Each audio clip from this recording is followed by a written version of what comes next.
Hey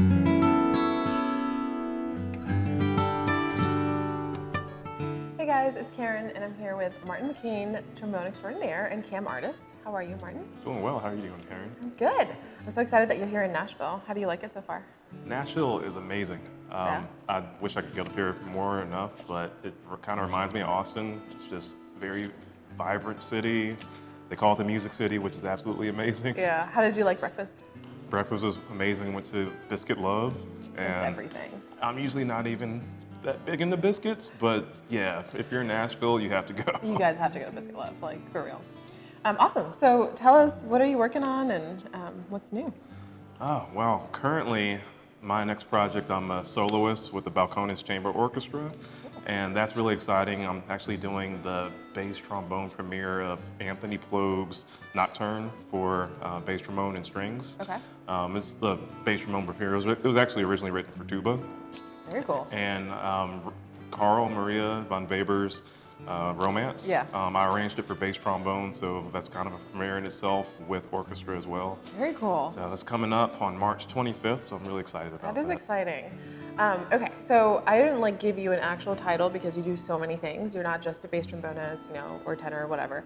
So tell us what are all of these things that you do, because obviously you're also a tenured professor, and how do you manage to do all of them so well? Wow. Well, first off, I'm a professor at Texas State University, and I also freelance quite a bit in a lot of different realms. One week it's playing with a symphony orchestra. Some weeks it might be playing with a big band, Okay. Broadway shows. I do solo tours. I perform with my wife, who's a pianist. We have a duo. And so, to be honest with you, I like playing a lot of different types of things, so I can't just do one thing, or I don't necessarily get bored, but I'll miss the other. And so it keeps me on my toes, it keeps me fresh, and it keeps it different. And so, yeah, just managing it, I have to know when to say no a lot of times too. So tell me, how do you go from, teaching your big studio at Texas to playing sometimes at San Antonio to then at night being with a big band? Physically, what does that look like for you? You really have to map out your time and structure it very well. I try to always have time for one, devotion, because I think that's really important. I have to start my day with that. And then also have to have time to practice all these different things. Right. And I am very blessed to have students that understand the grind. I mean, I have students that are freelancing themselves. And so they get it, and they like coming out to different performances too. And so it's a great thing to have. That's awesome. So you have your own mouthpiece line, correct? Yes. So tell us about it. How does that feel to have your own mouthpieces with your name on them? It's pretty surreal, to be honest with you. I would never thought that would happen, but it's been a great partnership, especially with all the different things that I do, a lot of different doublings. I wanted to not just make a mouthpiece for me, but what would be good for other people that have the same situations.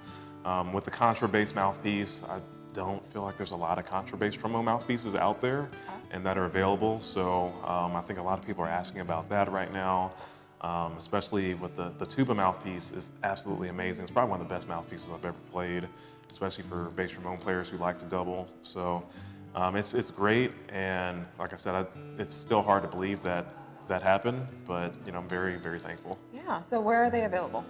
They're available on Pickett Brass' website, and it's pickettblackburn.com. Okay. Tell me about your duo with your wife. Your wife's a pianist, right? Yes.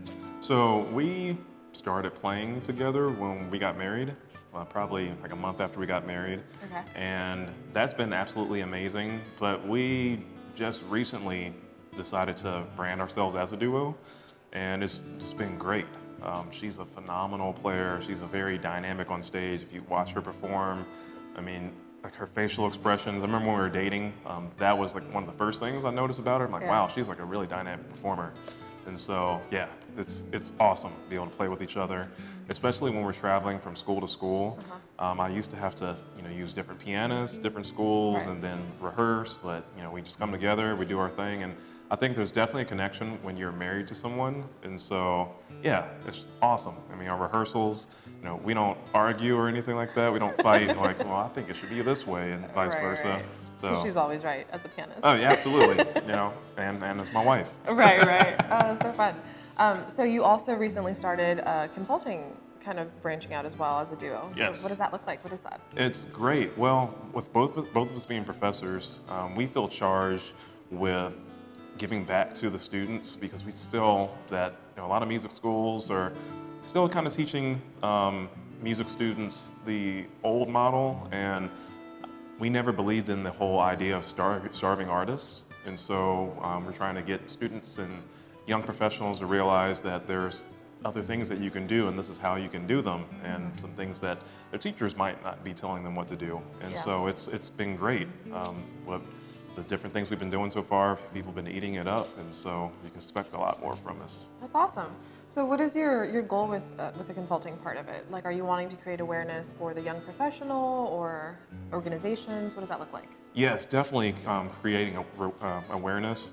I think the big thing was we went to school with a lot of great musicians that unfortunately you'll never hear about. Some of them just got burnt out just because they didn't have the proper guidance, unfortunately.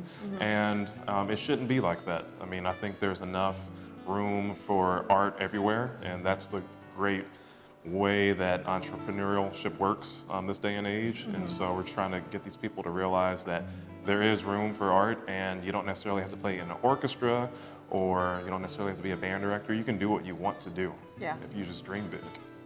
That's awesome. So what are some things that you would tell your younger self now?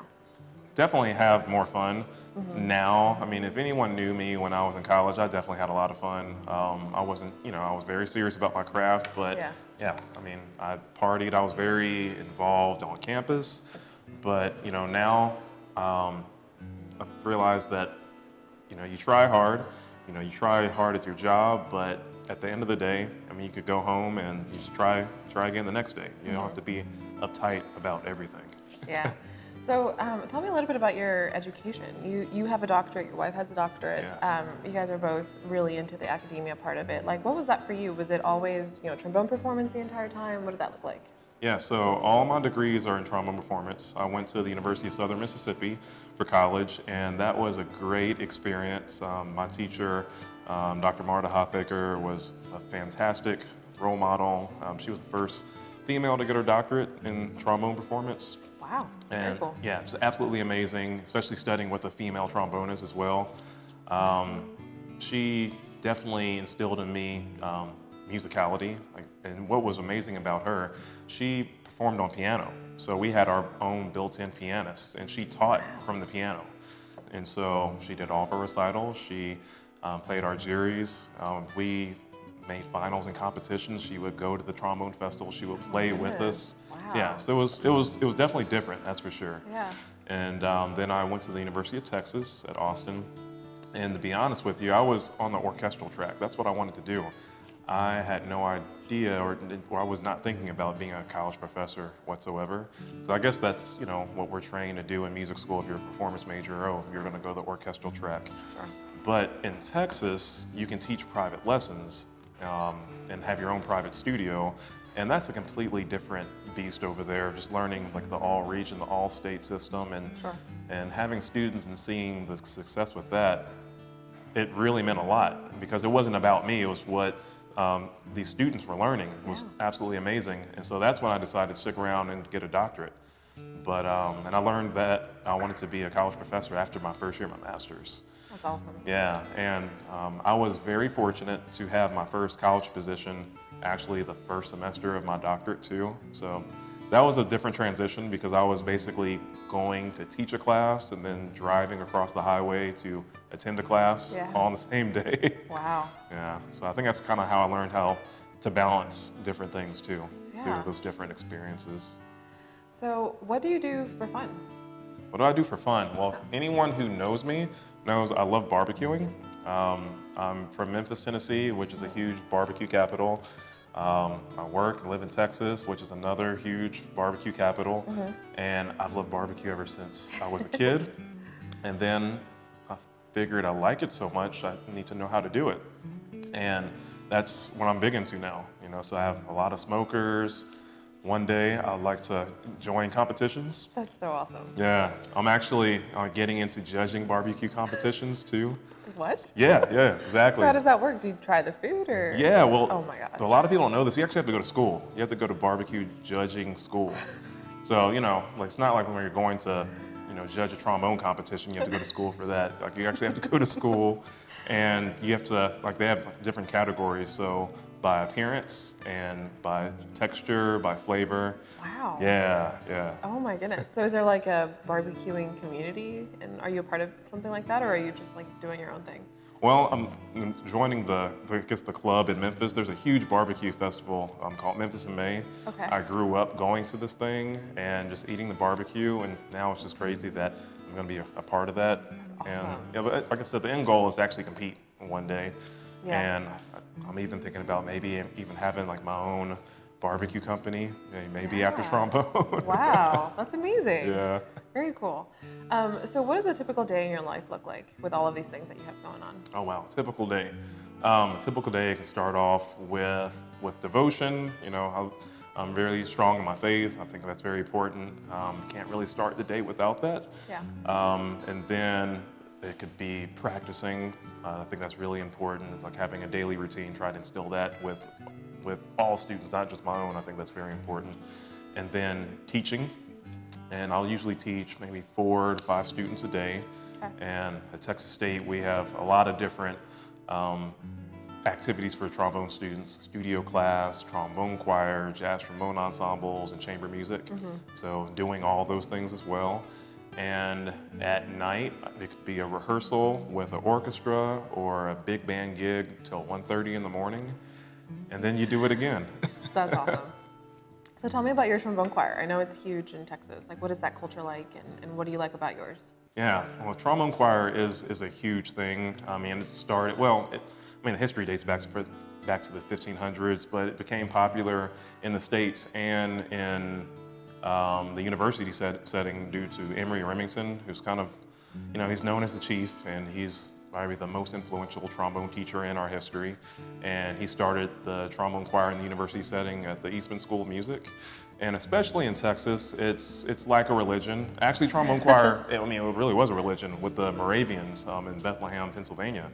But yeah, at Texas State, I founded the trombone choir in 2011, and it's been absolutely amazing. It's kind of like a recruiting machine. And to be honest with you, the students take ownership. Like, they love the ensemble. They treat it like a professional group. And we have fun. We travel quite a bit. We've recorded 2 CDs. Amazing. In the process of recording another one the next 2 years. Wow. Yeah, and to be honest with you, a lot of people are writing for the ensemble now. I've had past students who've written for the ensemble. And so it's a really cool thing. Yeah, that's so exciting. Just getting all of those instruments, and especially, we have different trombones from soprano to contrabass, so, like the colors are really amazing. Yeah, that's really awesome. Tell me about your symposium. The Trombone Symposium, this is our 8th year of doing it, and so it started out as a 1-day event, and then it grew to a 3-day event, and we kind of go back and forth every once in a while. This year's a 1-day event. Okay. But at the time, there was nothing like that in Central Texas, so I thought it would be perfect to create something like that. And I've always been big on trombone players coming together because, you go to our conferences, it's different. Trombone players actually like to hang out with each other. Yeah. I think we like hanging out more than going to concerts. Yeah, and so I just wanted to kind of create that type of culture and community within the Central Texas area. So it's a lot of fun. That's so awesome. How did you get into organizing these? Because, symposiums take a lot of work, and you're getting the guest artists in, and, just the students and the competitions and the sponsors and exhibitors and all of that. How did you learn how to do that? To be honest with you, it was trial and error. I watched different teachers do their thing. My teacher hosted the International Trombone Festival a few years back, and seeing how that whole process worked. I've been going to conferences for many years since I was in college, and so just taking models of how everything worked.